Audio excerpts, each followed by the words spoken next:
रात्रि ठीक 12 बजे जन्माष्टमी के तिथि प्रारंभ में हमारे घर में पधारे छोटे से लल्ला लड्डू बाबू और हमारे श्याम सुंदर गुबलू बेटू। लड्डू बाबू और मुकुंद बाबू को मैंने केन बास्केट में रखा हुआ था। शाम को 6 बजे से वे दोनों केन बास्केट में जन्म का इंतज़ार कर रहे थे। वनमाली जी, गुबलू बेटू और मेरी कृष्ण जी को मैंने लाल कपड़े से ढक के लेटा के रखा था, जैसे मैंने आप लोगों को बताया था पहले भी। इसके बाद मैंने जो स्पेशल केक का ऑर्डर किया था, दही हांडी केक, उससे ही थोड़ा माखन, दूध और केक मैंने सबको पहले खिला दिया, क्योंकि इसके बाद स्नानाभिषेक का एक लॉन्ग प्रोसेस और पूजा विधि मुझे संपूर्ण करना था, क्योंकि तुरंत मैं श्रृंगार करवा के भोग निवेदन नहीं करती हूँ दोस्तों।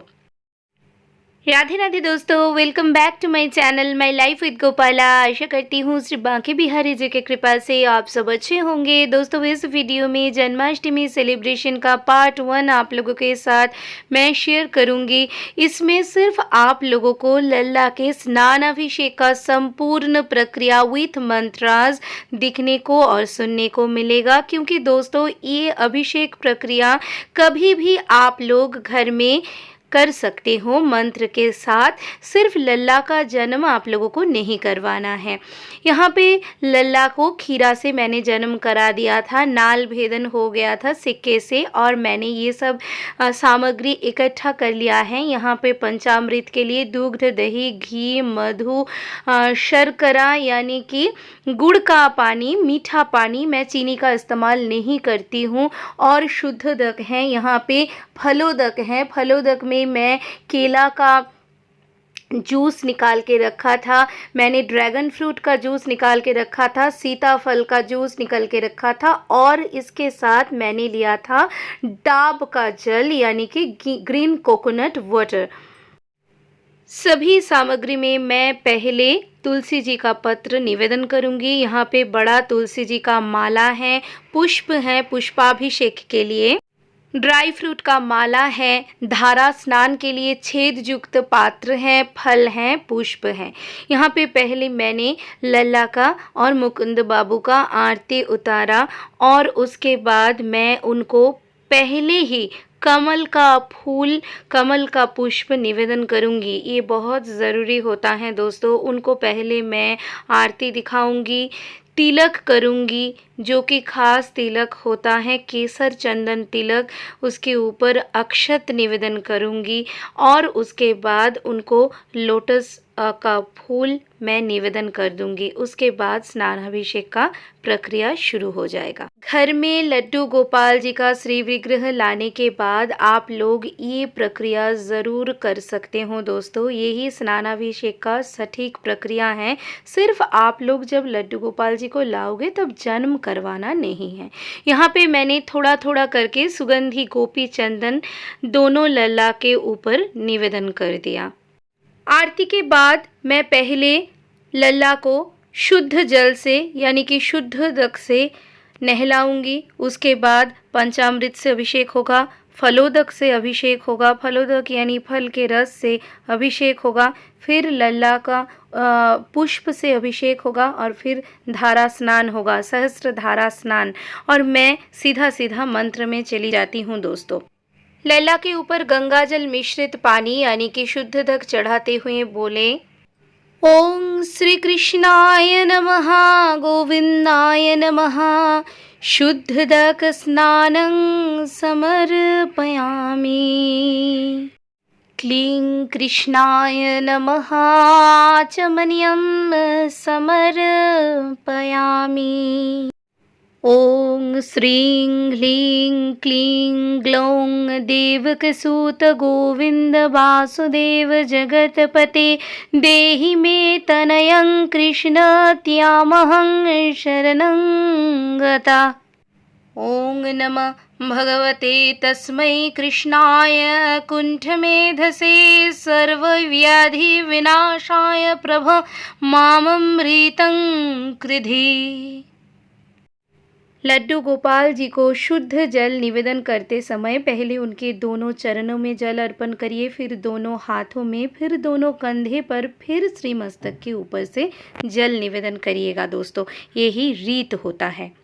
दोस्तों, प्रतिदिन मॉर्निंग समय में लड्डू गोपाल जी को स्नान सेवा निवेदन करते समय ऐसे ही लड्डू गोपाल जी को नहलाया करिए। यही स्नान सेवा का सटीक पद्धति और रीति है। आप लोग सीधा सीधा लड्डू गोपाल जी के मस्तक के ऊपर से जल निवेदन कर दोगे तो स्नान सेवा संपूर्ण नहीं होता है दोस्तों। अभी पंचामृत से मैं लल्ला का अभिषेक करूंगी। पंचामृत स्नान विधि के पूरा मंत्र मैं आप लोगों के साथ शेयर कर देती हूँ। ओम श्री कृष्णाय नमः। दुग्ध स्नानं दधि स्नानं घृत मधु पंचामृत स्नानं समर्पयामि। अर्थात मैं आपको दुग्ध, दधि और पंचामृत से नहला रहा हूँ प्रभु, कृपया स्वीकार करिए। ये रहा पंचामृत स्नान का सरल मंत्र। इसका एक संस्कृत प्रॉपर मंत्र है दोस्तों, वो भी मैं आप लोगों को सुना देती हूँ। मन ही मन मैं उस दिन मंत्र दोहरा रही थी क्योंकि रात को करीब करीब 1 बज रहा था और अकेली बैठकर मैं मेरे लल्ला को अभिषेक करा रही थी। बहुत ही थक चुकी थी दोस्तों, इसलिए मैं अपने वॉइस में ज़ोर से रिकॉर्डिंग नहीं कर पाई क्योंकि नेबर्स सारे सोए हुए थे। किसी को दिक्कत हो ये भी मैं नहीं चाहती थी, तो वॉइस ओवर मैं बाद में दे रही हूँ दोस्तों।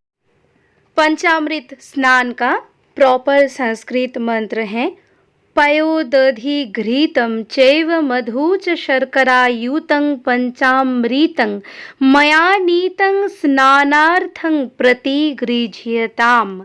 अर्थात मैं आपके स्नान सेवा के लिए दुग्ध, दधि, घृत, मधु, मीठा पानी यानी कि शर्करा युक्त जल, जो कि मैं आप लोगों को 2-3 बार बता चुकी हूँ। मैं चीनी से कभी ठाकुर जी का अभिषेक नहीं कराती हूँ क्योंकि चीनी का मेकिंग प्रोसेस मुझे पसंद नहीं है, इसीलिए मैं गुड़ से ठाकुर जी का अभिषेक कराती हूँ, गुड़ मिश्रित पानी से, जल से। तो मैं आपके स्नानार्थ में, मतलब आपको स्नान और अभिषेक कराने के लिए यही सब सामग्री आपके चरणों में निवेदन कर रहा हूँ या फिर कर रही हूँ। कृपया इस सब सामग्री को ग्रहण करके मुझे धन्य करिए। यहाँ पे फल के रस से मैं लल्ला का अभिषेक समापन कर रही हूँ और इसके बाद लल्ला के ऊपर पुष्प धारा यानी कि पुष्प से अभिषेक करूँगी।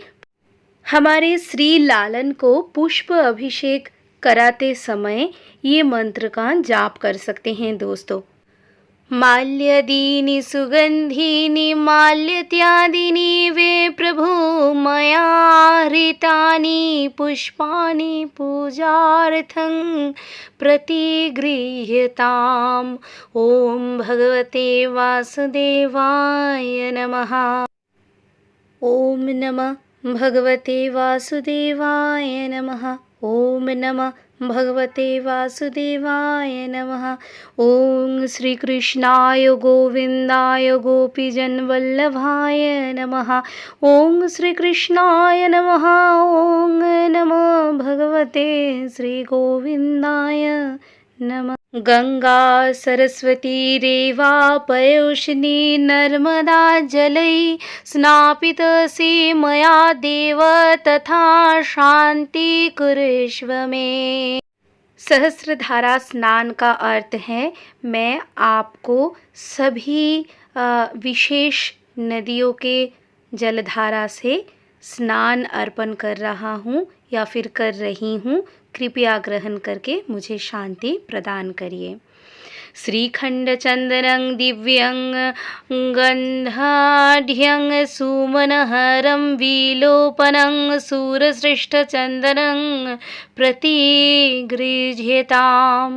हमारे गुरुघर के रीत के अनुसार लल्ला को जन्म के तुरंत बाद रुपेरी जरी वाला पीत वस्त्र धारण करा के माखन, मिश्री, पंजीरी, नारियल वाला लड्डू, मिंगी पाक, फल और ताल का बड़ा निवेदन किया जाता है दोस्तों। और अष्टमी तिथि समापन होने के बाद हम लोग लल्ला को अन्न का भोग निवेदन करके बड़ा करके नंदोत्सव का रीत पालन करते हैं। सेकंड पार्ट में वो वीडियो आ रहा है दोस्तों।